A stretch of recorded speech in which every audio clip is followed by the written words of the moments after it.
Ang pagpapalit genetiko ay nag-aalok ng malaking potensyal para sa kinabukasan ng sangkatauhan.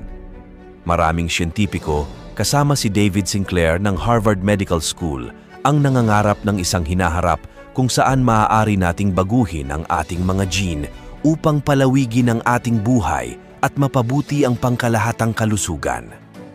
Pati na si Sinclair ay nagmumungkahi ng posibilidad ng pagtuklas sa Fountain of Youth. Gayunpaman, may isang napipintong tanong. Gaano karaming pakikialam ang dapat nating gawin sa ating sariling kalikasan? Wala sa ating mga buhay ang maaaring ituring na lubos na natural mula sa hangin na ating nilalanghap hanggang sa mga kapaligiran na ating nililikha. Bilang mga tao, patuloy nating binabago at ginagawa ang ating paligid. Ang pag-address sa mga sakit at pagsugpo sa pagtanda ay mga epekto lamang ng ating likas na hilig na mapabuti ang ating kabutihan. Tumatanggi tayo na tanggapin ang paghihirap at pagbagsak bilang inaasahang bahagi ng buhay. Sa buong kasaysayan, ang ebolusyon ng tao ay nakatali sa ating mga imbento. Mula sa sinaunang mga ngalakal hanggang sa modernong digital na mga teknolohista, bawat panahon ay nagdala ng malalim na pagbabago sa ating lahi. Ngayon, ang bioteknolohiya ay nagbabadya ng isang bagong yugto sa pag-unlad ng tao.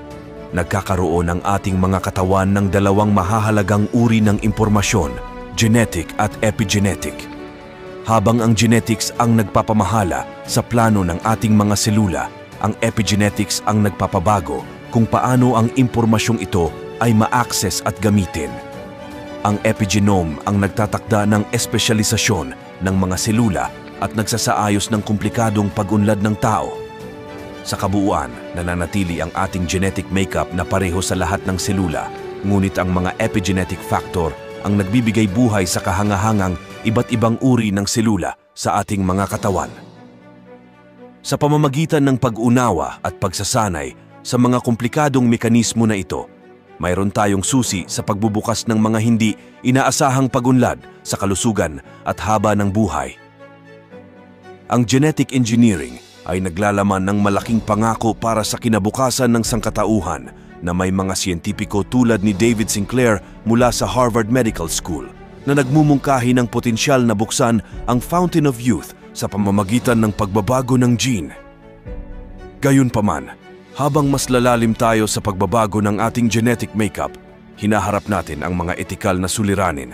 Ang epigenome na nagre-regulate ng ekspresyon ng gene ay may kritikal na papel sa pagtanda. Habang tumatanda ang mga selula, nawawala nila ang kanilang espesyalisadong mga function at naglalakbay sa loob ng epigenomic landscape na nagdudulot ng degenerasyon. Ang mabilis na pag-unlad ng mga teknolohiyang pang-edit ng gene tulad ng CRISPR ay nag-aalok ng pag-asa para sa pagsugpo sa pagtanda at sakit.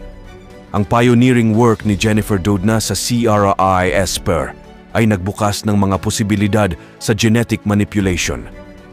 Mula sa pagpapabuti ng pagganap sa palaro hanggang sa pagsasagawa ng kakulangan ng mga organ sa pamamagitan ng genetikong binago, ang mga aplikasyon ng pagrebisa ng gene ay malawak at nagbabago. Gayunpaman, malalaking etikal na alalahanin ang sumasalampak na nagtataas ng mga tanong tungkol sa responsableng paggamit ng teknolohiyang ito at ang posibleng mga epekto nito para sa mga susunod na henerasyon. Iniisip ni Dr. George Church ang isang hinaharap kung saan pinabago ng genetic engineering ang healthcare mula sa pagtanggal ng mga sakit tulad ng malaria hanggang sa pagbaligtad ng pagtanda. Gayunpaman, habang tayo ay naglalakbay sa hindi pa natukoy na teritoryo, kinakailangan nating maingat na mag-navigate sa balanse sa pagitan ng pag-unlad at etikal na mga pagnilay-nilay. Sa pagtayo natin sa gilid ng isang yugto kung saan ang pag-edit ng tao ng gene ay lalo pang lumalaki, kinakailangan nating harapin ang moral na responsibilidad na dala nito. Ang mga etikal na implikasyon ng haba ng buhay at pagpapabuti ay nangangailangan ng maingat na pagpapasya habang binibigyang pansin natin ang mga benepisyo laban sa mga panganib at tiniyak natin na ang ating mga aksyon ay naglilingkod sa kabutihan ng sangkatauhan. Sa pagdating ng mga teknolohiyang pangmolekular na biyolohiya tulad ng CRISPR, Ang kakayahan na i-edit ang mga gene ng may katiyakan ay nagdudulot ng malalaking panganib, nagpapalakas sa mga diskusyon sa gitna ng mga siyentipiko tungkol sa mga etikal na implikasyon ng human genetic engineering. Marami ang nananawagan na limitahan ang mga unang aplikasyon sa tunay na pangangailangan sa medisina kaysa sa pagsusumikap sa mga pagpapabuti. Ang pagtatatag ng malinaw na mga gabay at regulasyon ay mahalaga upang tiyakin ang responsableng paggamit. Ngunit ang pagpapatupad ng mga hakbang na ito sa buong mundo ay nagdudulot ng mga hamon sa ating magkakasamang siyentipiko na landscape. Ang gene therapy, bagaman lumalago, ay nananatiling nasa isang abot-kayang lugar, nagdudulot ng pag-iingat sa mga mananaliksik. Ang posibilidad ng pakikialam sa ating genetic code ay nagtataas ng mga malalim na tanong tungkol sa moral na hangganan ng siyentipikong pagsasaliksik. Malaking hamon ang dumadagundong habang iniisip natin ang posibleng mga epekto ng pagpapabuti sa tao gamit ang genetic enhancement. Ang mga alalahanin tungkol sa hindi sinasadyang mga pagbabago at hindi inaasahang mga interaksyon sa iba pang mga gene ay nagpapalakas sa pangangailangan para sa kahinahunan. Ang diskusyon tungkol sa pagpapabuti sa tao at pagbabago ng genetic ay naglalaman ng iba't ibang etikal na pagnilay-nilay, kabilang ang mga isyu ng katarungan, pag-access at impluwensya sa lipunan. Ang pananaw sa genetic manipulation ay nagbibigay ng pangako at panganib na nangangailangan ng maingat na pagpapasya at malakas na etikal na mga balangkas.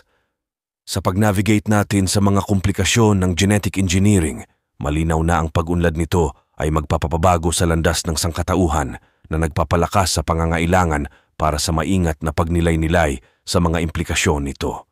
Nagkaroon ng maraming mga isyu sa etika na itinampok tungkol sa human genetic engineering, ngunit hindi ito nakapigil sa maraming siyentipiko at inhinyero mula sa pagbuo ng bagong mga teknolohiya sa pag-edit ng gene. Si Dr. George Church ay isang propesor sa mga health sciences at teknolohiya sa Harvard at MIT. Naniniwala siya na halos lahat ay magiging mas mabuti dahil sa genetics. Kaya ang mga proyektong mas nakakumbinsi at nakakainganyo para sa akin sa mga aplikasyon ay ang transplantasyon ng mga organ. May napakalaking pangangailangan para sa mga gene drive upang alisin ang malaria at pagkatapos para sa mga nagde-develop na bansa at pag-urong sa pagtanda para sa mga industrialisadong bansa kung saan ang karamihan sa morbidity at mortality ay dulot ng mga sakit ng pagtanda. Gusto mong makakuha sa core ng mga iyon at pagkatapos na magkaroon ka ng lahat ng mga bagay na iyon na nagiging hadlang sa ating ekonomiya. Kung maaari mong malutas ang lahat ng mga iyon, maaari kang magkaroon ng mas maraming pera na magagamit para sa mga bagay tulad ng space kung saan talagang kailangan nating umalis sa planeta upang maiwasan ang supervolcanoes at asteroids at mayroon itong genetic component din.